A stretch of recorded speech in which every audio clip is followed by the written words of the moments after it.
Hello everyone and welcome to the channel. Today Google released Android 17 Beta 2 and this is the first time ever to get two updates in the same month. And that's why my video is late because I definitely didn't plan for it. But anyways, let's find out what's new in Android 17 Beta 2 on my 10 Pro XL.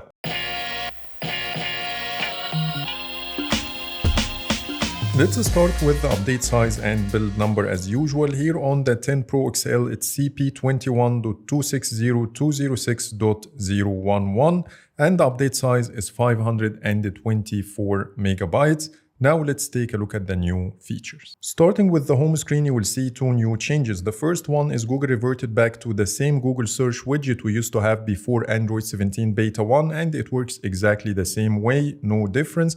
And the second change is in the at a glance widget. You will see that I have this border now around the information because when you go to the at a glance settings, there is one more toggle added to the list called high contrast background. When you toggle it on, you will see this border, but when you turn it off, it reverts back to the same old design we got used to. This new high contrast background at a glance feature also impacts how your media controls look on the always on display. So if you have this feature enabled, when you go to the lock screen, you will see a border around the media controls. But when I turn off the feature and then go back to the always on display, you will see that the media controls border is now gone. Moving to the quick settings, we got most of the new changes we've seen in Android Canary 26.02. The first one is the redesigned privacy indicators. You will notice here that they are now surrounded with a container and there is an arrow at the end of this container to let you know that you can expand it.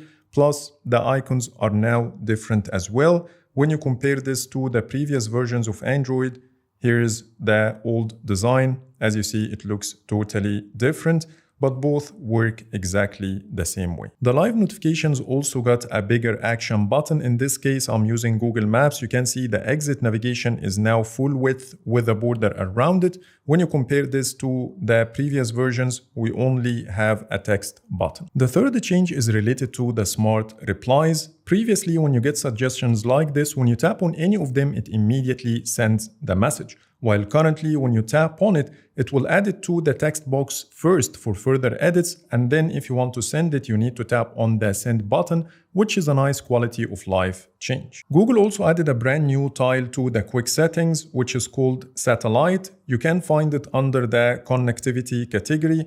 It's located over here. So if your phone supports it, you should be able to start the action immediately from your quick settings. Google also reverted another change we've seen in Android 17 Beta 1. Previously, the screen recording used to show the seconds in the status bar clock once you start it, which is no longer the case, and we are back again to the same behavior of Android 16. Before jumping to the next chapter, if you like my wallpapers, they are now available for download through the Wallpapers by In-Depth Tech Reviews app. You will find hundreds of exclusive wallpapers that will make your phone look stunning. Plus, you have the ability to download any of these wallpapers locally on the device, which will allow you to apply the wallpaper effects on them.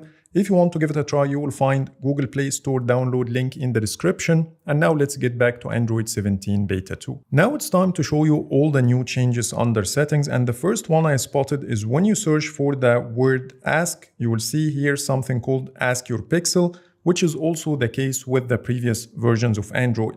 But previously, tapping on this feature used to give me an error message saying this feature isn't available for your Google account type, while currently it works just fine with Android 17 Beta 2, and the description says ask a question to help get an answer or troubleshoot an issue on your phone. So you can ask a question like how to turn on flash notifications. It will first give you some suggestions at the top, and when you hit the send button, it will give you a step-by-step guide on how to enable the feature. In this case, it says open settings, tap notifications, then flashlight notifications, then turn on camera flash or screen flash with a quick shortcut to jump right away to this page where you can find the flash notifications. And when you hit back, it takes you back again to the same guide. You also get the sources. Tapping on it will open the Google article that takes you to the same exact steps. You can give feedback. And once you are done with your question, when you go back, it will ask you to exit the troubleshooting.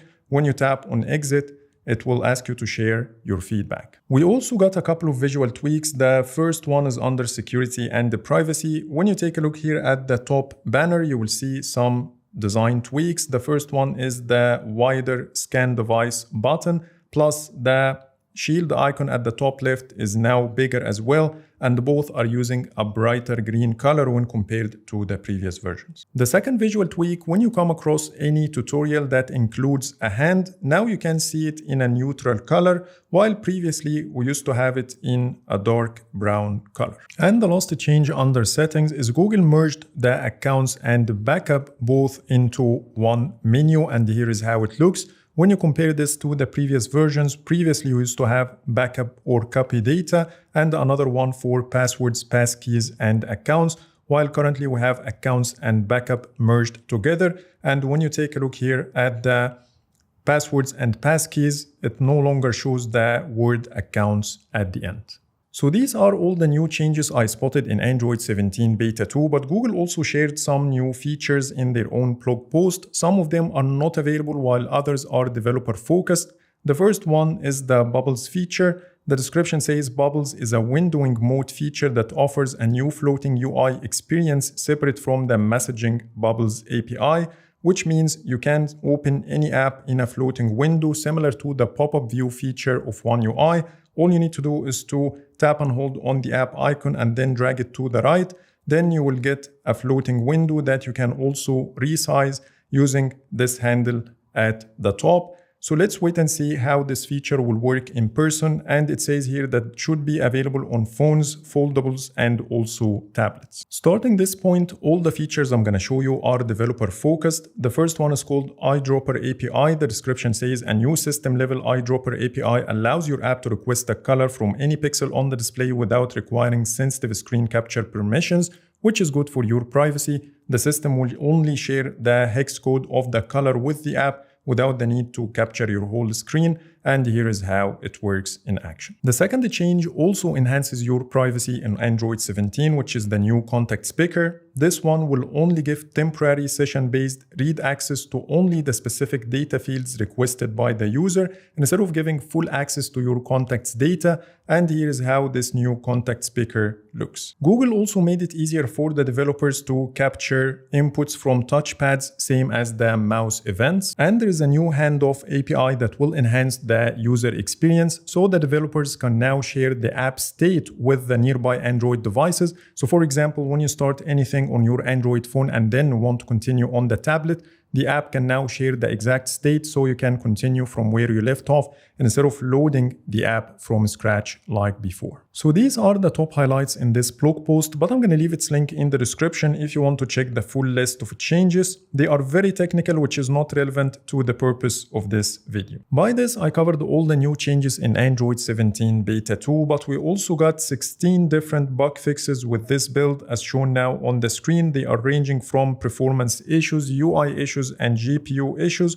All of them are listed here, so I'm gonna leave this link in the description if you want to go through them. Now it's time to share my experience with the performance and stability of this build while filming the video. The first thing I noticed after installing Beta 2 is the snappier performance on my 10 Pro XL. The app launching speed is noticeably better in my opinion, but when it comes to the UI issues, Beta 2 has more issues when compared to Beta 1. So let me show you one of the examples. When you start the media player and then open the media output switcher, every time you swipe down to access the notifications or quick settings, you can see that the button renders incorrectly on the screen. I tried to restart the phone multiple times, but this issue keeps coming back. Plus, I came across other rendering issues while using the device in general, which I cannot show you at the moment. And if you are curious about my Geekbench 6 scores, let me show you the numbers. I got very disappointing results at first, and when I tried again, the results improved, and the third time gave me the highest score, which is 6,152 for the multi-core and 2,296 for the single core.